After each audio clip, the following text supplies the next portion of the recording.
Irmãos, eu estou impressionado com tudo. Conheci um pouco da igreja, fiquei encantado com o ministério infantil, padrão. Olha, eu já andei no Brasil, megas igrejas, mas assim, o primor desse ministério, as instalações, o pensar, o conceber na psicopedagogia moderna, as instalações lindas, o cheiro suave, com marca, tudo. Pastor, que coisa linda, estou impressionado. O ministério social dessa igreja, olha, o Brasil conhece essa igreja muito mais, né? Tudo que ela faz, mas a grande marca de vocês fora de Criciúma é o ministério social dessa igreja. A é conhecida como a igreja que investe no próximo, com excelência, para a glória de Deus. E agora, esse momento último desse orfanato, eu fiquei pensando, meu Deus, por que não faz um abrigo para velho logo para eu vir morar aqui? Nesse padrão. Pois é.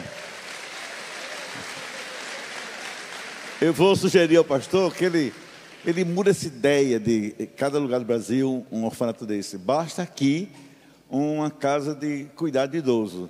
Aí eu me mudo para cá logo. Porque, sinceramente, nem na Inglaterra tem um negócio desse. Chique demais. Glória ao Senhor pela visão de excelência. Irmãos, o meu estilo de pregar requer atenção, requer pensamento e requer quebrantamento. Então, se você nem gosta de ouvir, nem de pensar, nem de se quebrantar, por favor, pode se retirando aos poucos, porque você não vai gostar de mim. E já resolve esse negócio na hora. Eu sou bem resolvido, tendo bem. Mas eu queria começar com uma história. Eu vou pedir que a mídia coloque na tela o tema da minha mensagem que eu enviei. Já está? E antes de dizer nada, eu quero contar uma história real. Agora eu queria que o senhor ouvisse com bem atenção, porque só entende a mensagem se entender essa história. Minhas mensagens, elas não nascem por acaso, elas nascem de histórias.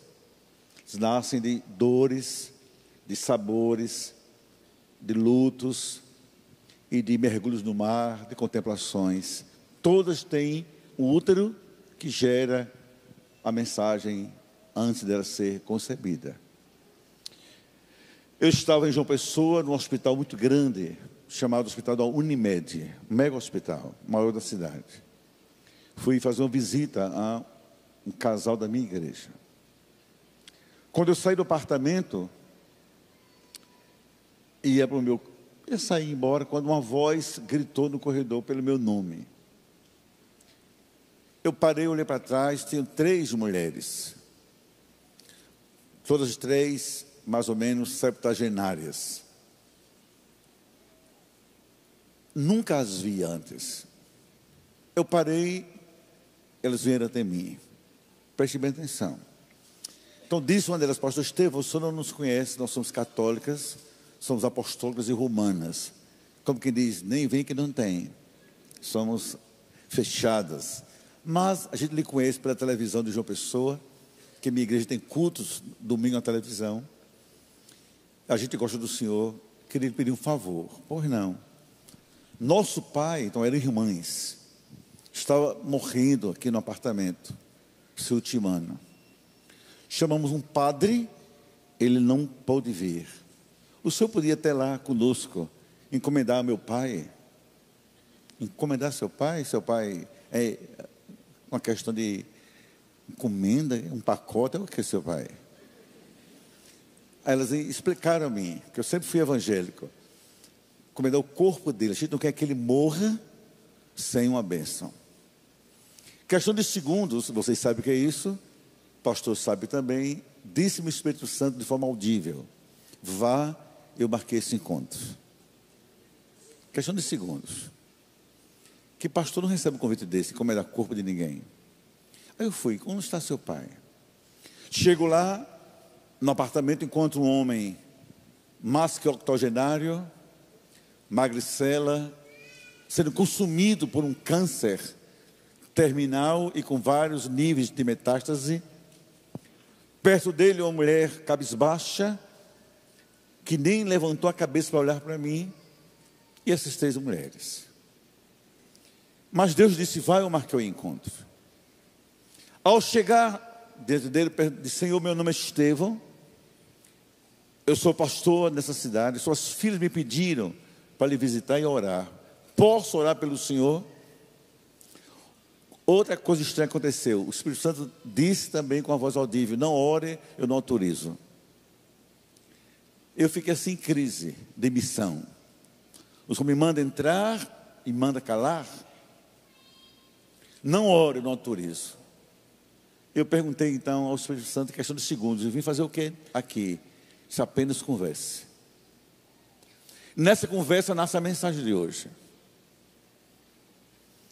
Eu disse: Senhor, me dê algumas razões pelas quais Deus deva lhe curar. Porque eu não oro de forma vulgar, eu não oro no varejo, disse ele, essa expressão nordestina. Eu oro de forma pontual, eu oro de forma intencional, porque Deus sempre me escuta. Não quero gastar palavras, nem me iludir. Porque Deus deva lhe curar. Aí ele disse: porque eu quero viver mais. O senhor quer viver quantos anos? Eu vou pedir a Deus exatamente isso. 10 anos eu queria viver mais. Aí eu fui mais contundente, tudo pelo Espírito Santo. Que razões teria Deus de lhe dar mais 10 anos de vida? Pense sobre isso, Senhor. Deus não faz nada por fazer. Deus é intencional em tudo que faz. Ele não respondeu. Então aí o Espírito Santo entra na conversa. Eu disse assim, olhei para as 3 filhas: que tipo de pai o senhor foi para essas mulheres? Foi um bom pai, carinhoso, afetuoso, presente, colocou-as no colo, ajudou-as. Porque Deus deixaria órfãos de pai tão bom essas 3 mulheres? Houve um silêncio no quarto. A filha mais nova, que sempre aqui reprime menos as emoções contidas, disparou um desabafo: pastor Estevão, nós nunca tivemos pai. Isso dentro do apartamento. Esse homem foi ruim para com a gente, mesquinho, avarento, duro, cruel, perseguidor. Tinha lances de mania sexual, nos olhava trocando de roupa às vezes. A gente não sabe o que é carinho de pai, pastor. A gente não sabe o que é um lar. Estamos aqui pela minha mãe, não por ele. A gente só quer que o Senhor encomende o corpo dele. Eu entrei em estado de choque. Porque Deus deixaria viver mais um homem tão ruim? Pensei eu. Mas eu mudei de disco. Fui para a esposa dele. Então, que tipo de marido o senhor foi para essa mulher? Carinhoso, fiel, companheiro, amigo, leal. Fizeram muito amor, namoraram muito na juventude. Porque deixaria Deus viúva de um marido bom a essa mulher, Senhor? Então a filha mais velha, geralmente a mais mal criada, que viu umas coisas, aí saiu para falar. Disse: pastor Estevão, minha mãe só sofreu com esse homem. Mulherengo, cachaceiro, violento, sexualmente a molestava. A gente ouvia os gritos dela no quarto: não, não, não. Às vezes mamãe queria roupa íntima, ele não dava dinheiro para comprar. Comida ele negava. Chegava em casa de noite com cheiro de prostituição, de prostitutas, e ele assim a obrigava a beijá-lo, a ficar com ele. Minha mãe só sofreu com esse homem. Eu fiquei em estado de choque, sem saber se orasse ou não, para ouvir o Espírito Santo. Aí ele disse assim a mim: agora fale de Jesus para ele. Eu então disse: Senhor, não tem como orar. Suas filhas não lhe querem vivo. Sua mulher nem imagina que o senhor possa viver mais. Porque se o senhor viver, é sofrimento para elas, filhas, e ela, esposa. Deus não vai fazer isso com elas. Por que então vou orar? Mas Então coloquei Jesus no pedaço da conversa. Falei da graça, do perdão, para que ele morresse pelo menos com o perdão delas e com a confissão de salvação. Isso eu fiz, insisti e disse, quem sabe com Jesus essas meninas vão lhe colocar no colo, elas, já que o Senhor nunca as colocou. Escutem, pais. Eu vou dizer, pai, que pena que o Senhor desperdiçou a nossa vida, nosso colo, nosso abraço, pai. A gente te perdoa, pai. Apesar de tudo, você vai morrer nos braços dela. Com Jesus, Senhor, essa esposa, quem sabe vai lhe perdoar e vai dizer, vem cá, meu velho, você me rejeitou, me traiu tanto. Quando era jovem, você nem olhava para mim. Hoje, sou velhinha, mas vem para cá. Pelo menos carinho posso lhe dar. Sexo, mas não. E o Senhor vai viver dias últimos, coloridos, com o amor da família. Fiz o apelo, ele rendeu-se a Cristo, e eu deixei assim um telefone meu. Disse, ele não vai morrer tão cedo, porque Deus me falou que ele ia durar mais. Mas quando ele morrer, me telefone, eu quero vir para o sepultamento. Isso era feira. Para minha surpresa, no domingo, elas foram para a igreja, as filhas. No apelo, se entregaram a Jesus. Em menos de 3 meses estavam sendo batizadas na igreja. Mas começa assim agora o drama da minha mensagem. Quando eu saio daquele quarto, estressado, cansado, chocado com tudo que vi e ouvi, de um homem que era para ser pai e não foi pai, era para ser marido e nunca foi marido, era para ser gente que foi quase um animal, era para dar carinho e era um deserto, para dar companhia e negou, era para amar e só fez sofrer quem vivia perto dele. Eu me perguntei assim, ó Deus, para que serve quem não serve? Isso eu disse em lágrimas. Ó Senhor, para que serve quem não serve? Para que serve um pai que não é pai? Eu fui ampliando. Para que serve um marido que não é esposo? Que não é presença, que não é companhia, que não é carinho, que não é afeto, que não é afago, que não é referência? Para que serve então? Para que casou então? Para que serve um servo que não é servo? Para que serve dar a quem não dá? Para que serve, Senhor? Gente assim. Eu fui para casa, envolvido em toda essa história, e escrevi essa mensagem: vidas frutíferas. Nessa noite de festa, eu quero lhe convidar a transformar-se em uma árvore frutífera e a dar mais do que você tem dado, mais do que você tem feito, entender para que serve a nossa vida. Nesses últimos dias de setembro, eu completei 70 anos de idade, dos quais 47 como pastor da mesma igreja, e também esposo de uma só mulher, 4 netos e 2 filhos. Então eu me pergunto a Deus, para que serviu a minha vida? Qual o sentido dela, Senhor? E começo a buscar na memória feitos, atos, estações, situações em que eu me entendia vivendo de Deus o propósito. E isso dá sentido eu estar aqui e a continuar vivendo. Eu disse a Deus, Senhor, se não for para servir ao próximo, a Ti servir ao reino, Senhor, por favor, não quero ocupar no solo da vida um terreno inútil. Para que serve quem não serve? Olha que texto lindo de Jesus em João 12, 24. Eu vou pedir a Miriam que me acompanhe só nas chamadas, está aí já? Diz ele assim: em verdade eu vos digo, se o grão de trigo não cai na terra, não morrer, fica ele só. mas se morrer, dá muitos frutos. Então eu fui para aquela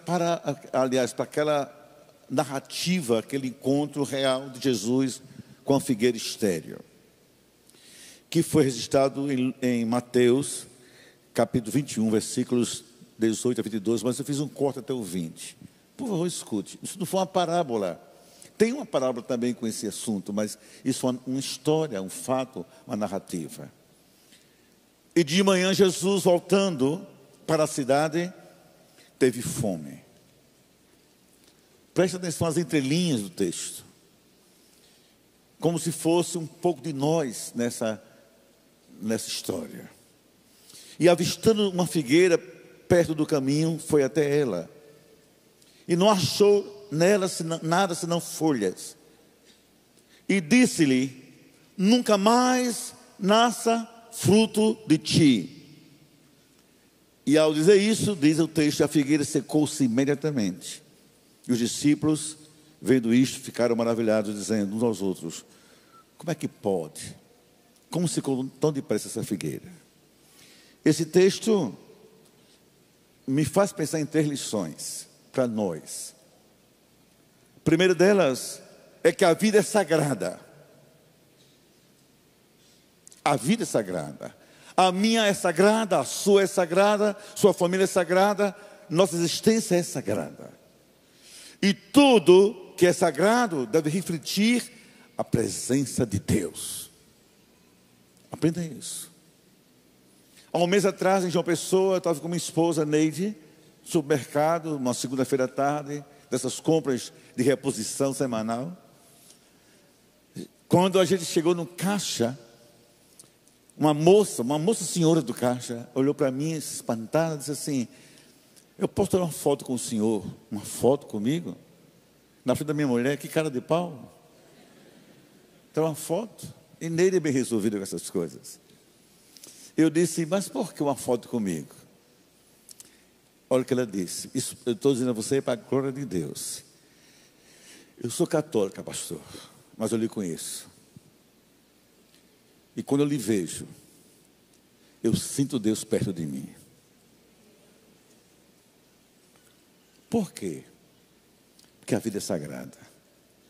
E a nossa vida reflete Deus, onde quer que a gente esteja, onde quer que a gente vá. Aqui em Criciúma, em todo esse estado lindo, a sua vida é um convite a que Deus brilhe no mundo. Então não há desperdício.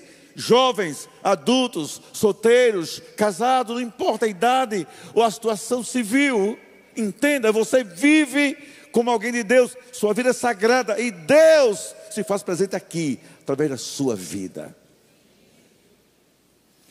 Eu fico triste quando a pessoa desperdiça a vida. Eu estava ali sentado olhando o convite do pastor Theo sobre essa coisa espetacular que vai ser feita para essa igreja. Um orfanato para quem não tem lar. Na verdade, não orfanato, ele está fazendo um lar para quem precisa. Um espaço de paternidade, de carinho, de vida. Um lugar onde se vê Deus. Eu fico me perguntando, como é que alguém não reage a isso? Como pode? Se a vida é sagrada.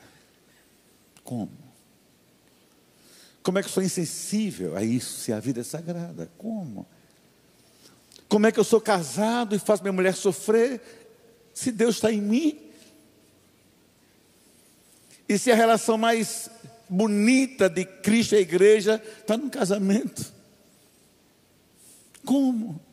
Como é que eu sou pai e não coloco meu filho no colo? Como? Como é que eu sou pai e não exerço paternidade afetiva? Como é que eu sou mãe, também faço isso? Como é que eu sou esposa e não sou isso em plenitude? Como é que eu sou crente e meu Deus não brilha através de mim? Como? O apóstolo Paulo diz em Romanos 14, 7 e 8, um desafio que até hoje é o combustível que me mantém vivo pregando por esse Brasil e mundo afora. Escute bem, nenhum de nós vive para si. Quer médicos, engenheiros, pastores, presbíteros, obreiros, donos de casa, advogados, não importa o que façamos, nenhum de nós, e não é exceção, nenhum de nós vive só para si. Também nenhum de nós morre para si. Porque se vivemos, é para o Senhor que vivemos. E se morrermos, morreremos por causa dele. De sorte que vivendo, morrendo, nós somos do Senhor. Isso é a nossa vida. E eu queria que você agora comigo, por favor, ergue essas duas mãos. Deixa sempre livre para atos proféticos. Leva assim: Senhor, Senhor, a minha vida é tua. Ó Senhor, brilhe através de mim. Aplauda a Deus por isso na sua vida, como você é profeta.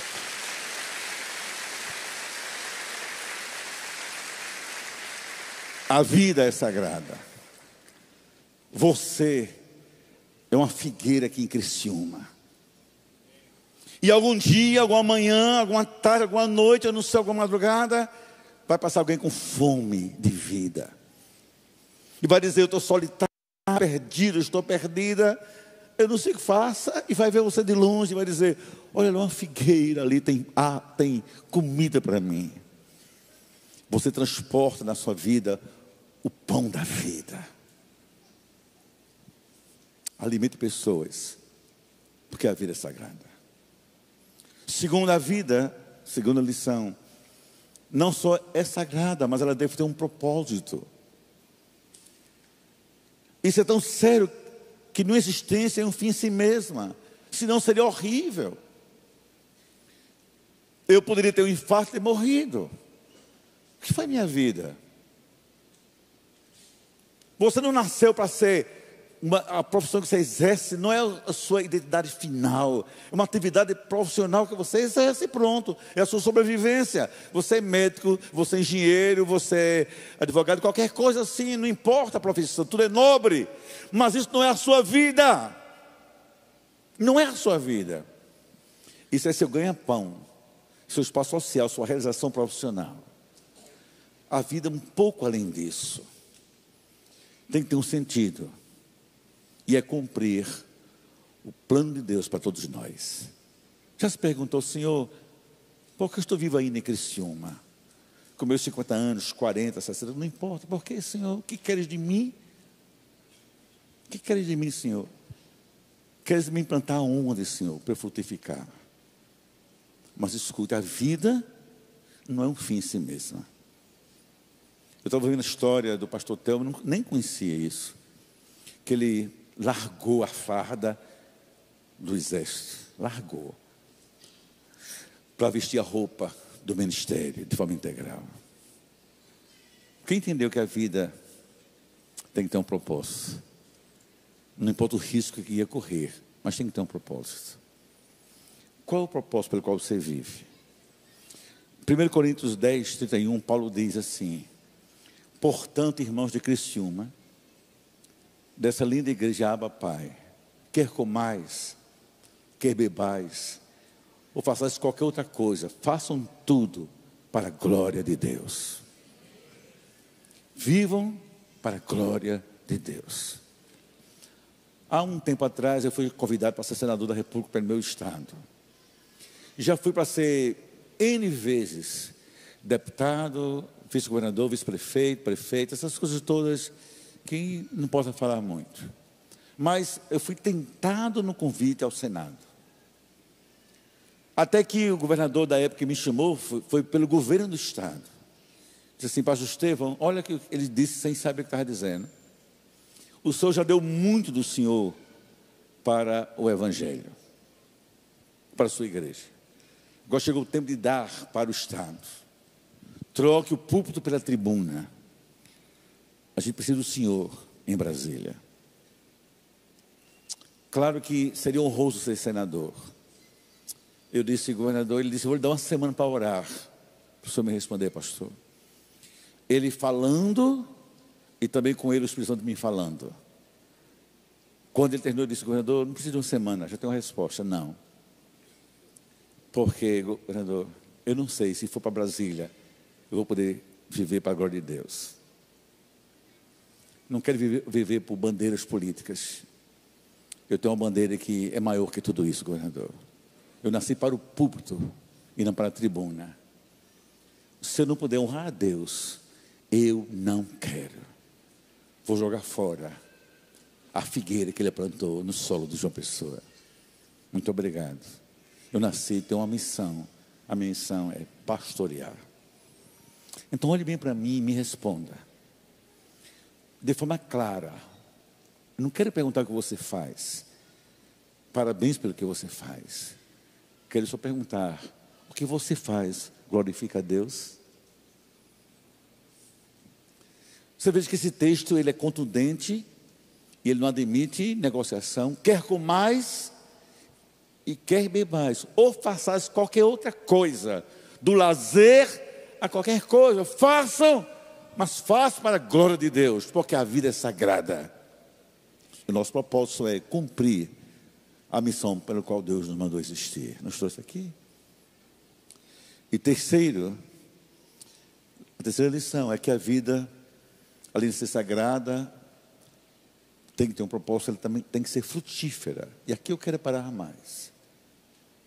Frutificar é consequência daquilo que é saudável, de que nasce, se desenvolve totalmente. Como é que pode uma família começar uma igreja praticamente numa sala de uma casa com 17 pessoas, antes da puberdade já está desse tamanho? Tem um fenômeno bíblico: frutificação. Só isso. É vida que frutifica. Quando você entende isso, a vida muda de sentido. Você celebra a vida frutificando para Deus e também alimentando os outros que Deus colocou perto de você. Escute isso. Jesus disse em João 15,16: nenhum de nós, vocês me escolheram a mim. Não se iludam por isso. Vocês não sabiam fazer isso? Eram pecadores, perdidos, vazios, ocupados, estressados, aqui em Criciúma.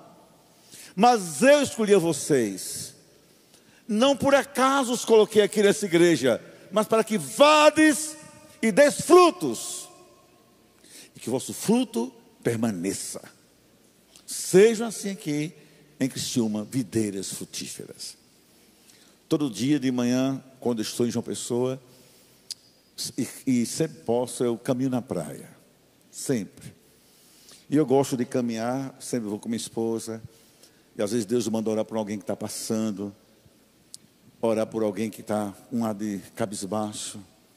Mas eu decidi: Senhor, eu quero viver para frutificar. Porque a vida tem que ser frutífera. Assim é a nossa vida. Agora, uma coisa que me preocupa, e para mim vem o mais importante da mensagem. Quando Jesus nos confronta, para mim esse texto, o ápice está aqui. Eu não tenho muitas certezas na vida. Eu tenho convicções, mas não certezas tantas.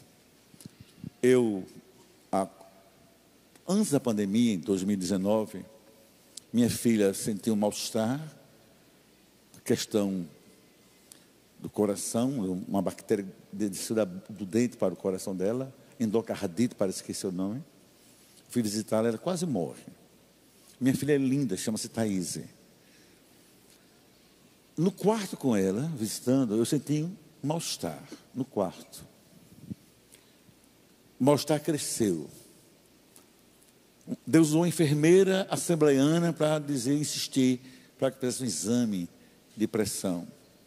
Para ficar livre da existência dela, eu fui fazer. Só me lembro disso. Nada mais.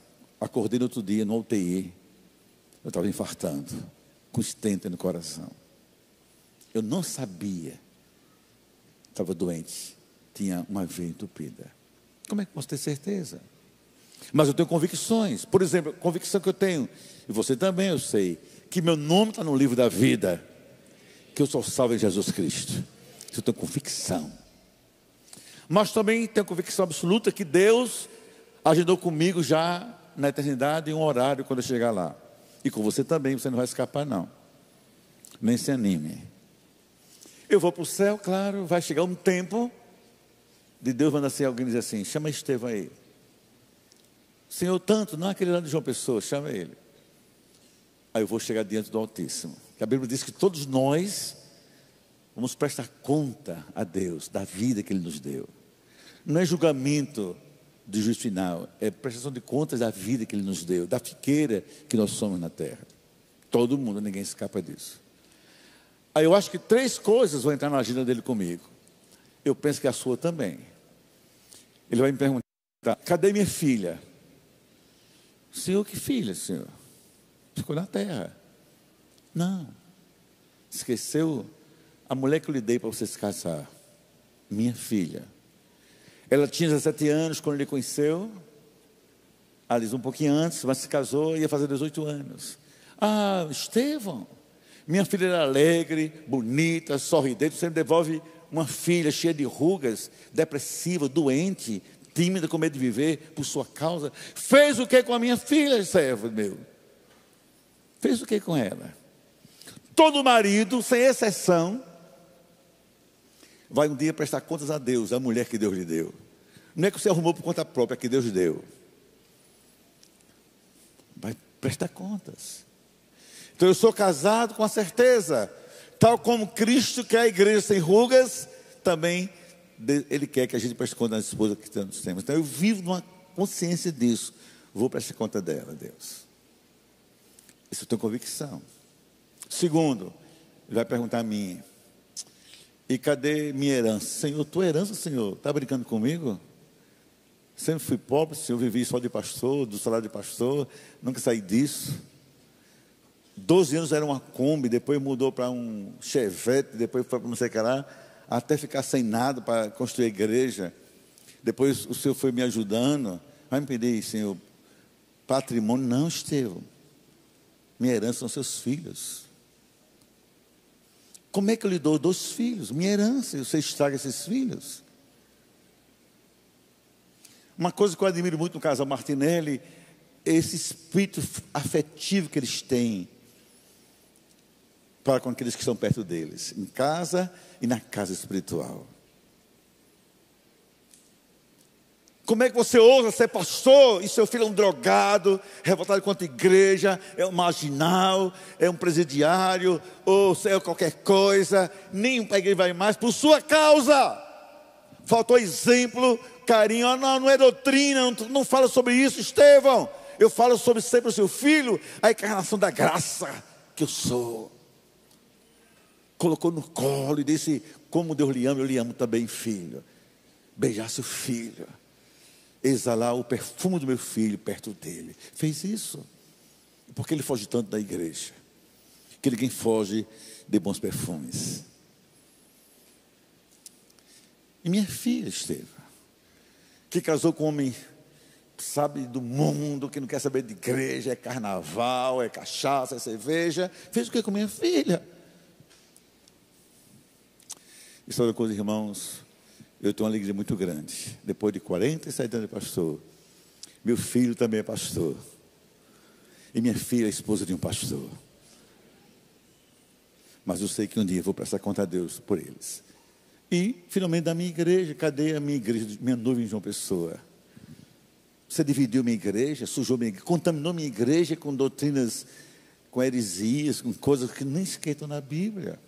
Então eu sou pastor, sabendo que eu vou prestar conta a Deus da noiva dele. Como isso aqui é um momento que alegra muito o coração dele. Isso aqui está a noiva dele, bem cuidada, sonhando e bem adornada. Então escuta uma coisa. Um dia eu e você vamos ser confrontados por Jesus. Lá vem Jesus caminhando. Aquela figueira nunca imaginou que tivesse aquela manhã. Numa manhã qualquer, num dia qualquer, num momento qualquer, ou no hospital, ou num culto aqui, ou na sua casa, não importa onde, um dia Deus vai lhe confrontar. E vai ser um encontro de muita responsabilidade. E vai dizer algumas coisas. E há pelo menos 3 para eu terminar, que eu acho que vão acontecer e eu tenho medo delas. A primeira é a frustração do vazio. Escute bem, olhe para a tela. E avistando uma figueira, nada encontrou. Como? Jesus viu a figueira ser construída na eternidade. Diz a Bíblia que nada do que existe, existiu sem Ele. Meu pai criou figueiras, oliveiras, abacateiros, jambeiros. Meu pai criou tudo que existe, figueira. Você existe para dar alimento. Eu quero fígado, eu estou com fome. Não tem nada para mim. Irmãos, o Brasil é frustrante. É frustrante uma esposa que quer carinho e amor. E cadê o meu marido que nem chega perto de mim? É frustrante o marido que quer carinho, amor, companhia. Uma esposa que foge dele. É frustrante um filho que só tem um pai para pagar contas, mas lhe nega o colo, a presença e o melhor, o carinho. É frustrante um pastor, que no caso daqui, estou dando no geral, no meu, por exemplo, de ter pessoas que só frequentam cultos, mas não se engajam, não se envolvem, não comem do fruto, não participam das colheitas, porque são apenas espectadores. Para mim é muito frustrante. Muito frustrante. Ver pessoas insensíveis que não respondem aos apelos de Deus. Já chorei lágrimas por essas frustrações. É frustrante quem não tem nada para dar, a não ser o vazio de si mesmo. Figueira, estou com fome. Você não tem nada. Você imagina nessa cidade chamada Criciúma, uma pessoa saber que você é crente, dizer assim, ore por mim, você dizer, não sei orar. Me dá uma palavra, você dizer, não, depois me procure depois. Nós transportamos a vida em nós. Não fuja ninguém que lhe procure. Nos condomínios, nas escolas, na faculdade, no trabalho. Onde você estiver, está uma figueira. Tem frutos para quem quiser comer. Que ninguém volte de você. Que nada encontrou em você. Esse confronto é assustador. Eu disse à minha esposa uma frase, e ela depois vai explicar para vocês isso. Eu disse, Neide, senta aqui comigo. Um tempo que a gente teve uma crise. Eu me nego a ser marido de uma esposa que não é feliz porque está comigo, que não tem carinho que venha de mim, que não tem afeto que sai dos meus braços. Eu me nego, eu não quero ser isso. É ser muito seco, um deserto, de quem precisa de alimento e de afeto. Me ensine a cuidar de você, porque isso dá sentido à minha vida como homem, como marido. Me nega a ser um pai que não beija meu filho, 46 anos, 45 anos aliás. Todos os dias, pai, um beijo, pai, outro filho. Eu me nego a ser uma figueira vazia, de que alguém me procure como aquela mulher, vá no meu quarto, orar pelo meu pai, para encomendá-lo, eu vou lá. Você não sabe o que está dizendo, mas eu vou lá. E eu me lembro, queridos, e só lhe escuto isso, porque já morreu, senão não contaria, e autorizou antes de morrer. Que isso é sério, não falaria antes de morrer, sem autorização dele. Que um dia eu estou no meu gabinete, pastor Thelma, em João Pessoa, e me liga, olha só, o arcebispo católico da Paraíba. Um bispo italiano, passando uma situação difícil de saúde, liga para mim, secretário, e diz assim, eu preciso falar com o pastor Estevão, ele está aí. E eu, claro que eu trouxe ele até mim. Pega do bolso, papel e diz assim, leia isso aqui, pastor. Era um diagnóstico de um câncer de próstata. Eu disse assim, mas eu não vou dizer o nome dele. Eu não sou urologista, não sou médico, eu vou fazer o que com esse papel? Sabe o que ele disse, pastor? Recebi agora esse diagnóstico. Eu vim aqui orar para o senhor orar por mim. Impõe as mãos na minha cabeça. Eu tenho aqui muitos padres sob o meu comando, mas eu reconheço você como um homem de Deus na cidade. Ore por mim. Figueira tem que frutificar. Não fuja ninguém na sua vida. Segundo confronto é o perigo da futilidade. Diz assim o texto, nada encontrou senão folhas. Folhas, nesse contexto, não são alimentos. são enfeites. Folha é viver no nível da superficialidade. Não tem o que dar a não ser o periférico, o desnecessário, o fugaz.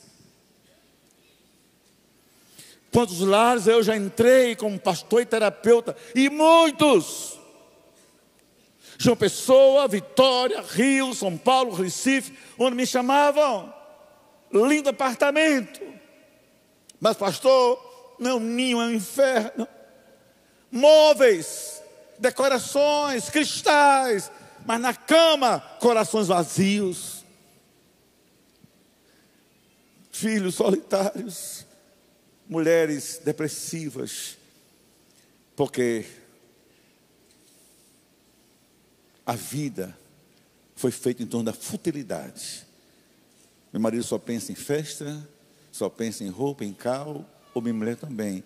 No fim, nem sequer temos um ao outro. A futilidade é não ter um propósito real de vida.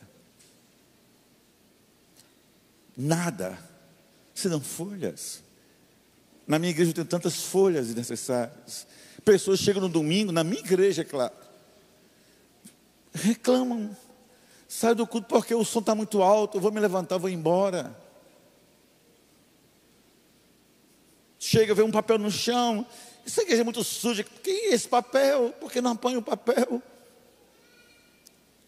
Se o culto não acabar na hora, se aborrecem. Folhas, preocupadas com estéticas, com formalidade, liturgias totalmente humanamente construídas, folhas. Eu digo, eu me mato para preparar a mensagem, entregar a mensagem, orar, e você está preocupado com som, com música, folhas e nada mais. Não faça isso, não faça isso. Nessa igreja há tanta coisa para você fazer, para você se envolver, e agora mais que nunca em tantos projetos. Por favor, não seja apenas folha.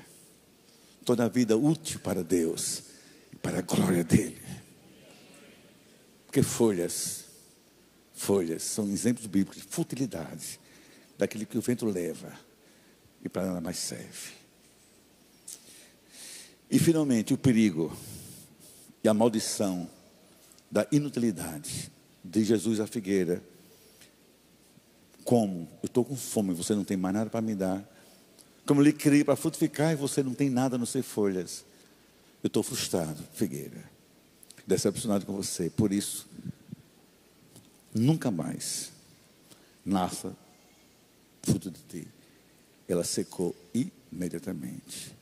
É como quem diz assim, Deus tem pavor de vidas inúteis. Para que ocupar um espaço no solo da vida, apenas para ocupar espaços vazios. Nunca mais nasça fruto de ti. Ficaram chocados, porque a vida foi feita para frutificar. Essa igreja, querida e queridas, ela tem uma história bonita nesse Brasil, mas o que mais me empolga é ela ser tão nova, mas já tão frutífera.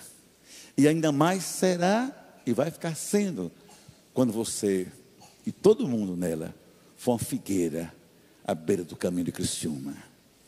Quem passar tem o que comer, tem sombra para descansar, tem água para beber, tem esperança para cultivar. E vão dizer, passando por esse caminho aqui de Criciúma, essa propriedade tão linda, olha aqui, ali, aquilo é um jardim, pomar, e aquela igreja na cidade é uma figueira frutífera, e eu faço parte desse pomar. Que assim seja a nossa vida, hoje e sempre, amém. Deus abençoe a todos, por favor.